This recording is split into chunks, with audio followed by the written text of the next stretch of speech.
பிரதோஷ வரலாறும் அதன் மகிமையும். வடக்கில் காசியம்பதியில் அருளாசி புரிந்து வரும் ஸ்ரீ காசி விஸ்வநாதனும் ஸ்ரீ விசாலாட்சி அம்பிகையும் தென்னாட்டில் உள்ள மக்களுக்கும் நன்மைகள் புரிவதற்காக சிவகாசி மாநகரில் வீற்றிருந்து நல்லருள் புரிந்து வருகிறார்கள். ஒரு முறை தேவேந்திரன் தேவலோகத்தில் துர்வாச முனிவர் கொடுத்த பாரிஜாத பூவை அலட்சியப்படுத்தி தனது யானையின் தலை மீது வைத்தான். அந்த யானையும் அந்த மலரின் மகிமை அறியாது அம்மலரை தரையில் போட்டு காலால் தேய்த்தது. இதனால் வெகுண்ட துர்வாச முனிவர் தேவேந்திரனுடைய செருக்கை எண்ணி, இப்போதே உன் செல்வமும் தேவலோக பதவியும் லக்ஷ்மி தேவியும் உன்னை விட்டு மறையட்டும். உன் அகம்பாவத்தால் நீ பூவுலகம் சென்று மனிதர்களைப் போல பிறப்பு இறப்பு என்ற மாயையில் சிக்கி உழல்வாயாக என்று சாபமிட்டு சென்று விட்டார்.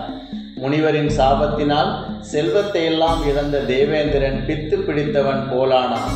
தேவலோகம் களை இழந்தது. லக்ஷ்மி தேவியும் பார்க்கடலில் சென்று மறைந்தாள். அசுரகுருவான சுக்கராச்சாரியார் இறந்தவர்களை பிழைக்க வைக்கும் சஞ்சீவினி மந்திரத்தை அறிந்தவராதலால் அசுரகுருவின் ஆதிக்கம் மிகுந்தது. அசுரர்கள் பலம் ஓங்கியது. அசுரர்கள் தேவர்களை துன்புறுத்தி அவர்களுடைய மனைவி மக்களையும் கொடுமைப்படுத்தினார்கள்.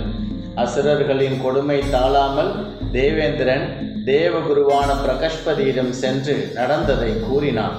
அவரும் வருத்தப்பட்டு உடனே தேவர்களோடு சென்று பிரம்மனிடம் முறையிட்டார்கள். பிரம்மதேவனும் மகாவிஷ்ணுவிடம் முறையிட அனைவரும் சேர்ந்து பார்க்கடலை கடைய வேண்டுமென்று மகாவிஷ்ணு யோசனை கூறினார். உடனே அனைவரும் ஒன்று கூடி மந்திரமனையை மத்தாக நட்டார்கள். சந்திரனை அடைத்தூணாக்கினார்கள். அஷ்டநாகங்களும் ஒன்றாகிய வாசுகி என்னும் சர்ப்பத்தை கயிறாக பூட்டினார்கள். மகாவிஷ்ணு ஆமை உருவெடுத்து மந்திரமனையின் அடியில் தாங்கி நின்றார். தேவர்கள் வாசுகியின் வாளையும் அசுரர்கள் தலைப்பகுதியையும் பிடித்து கொண்டு தசமி திதி என்று காலையில் பார்க்கடலை கடைந்தார்கள். வாசுகியா லைக் பண்ணுங்க, சப்ஸ்கிரைப் பண்ணுங்க, சப்போர்ட் பண்ணுங்க.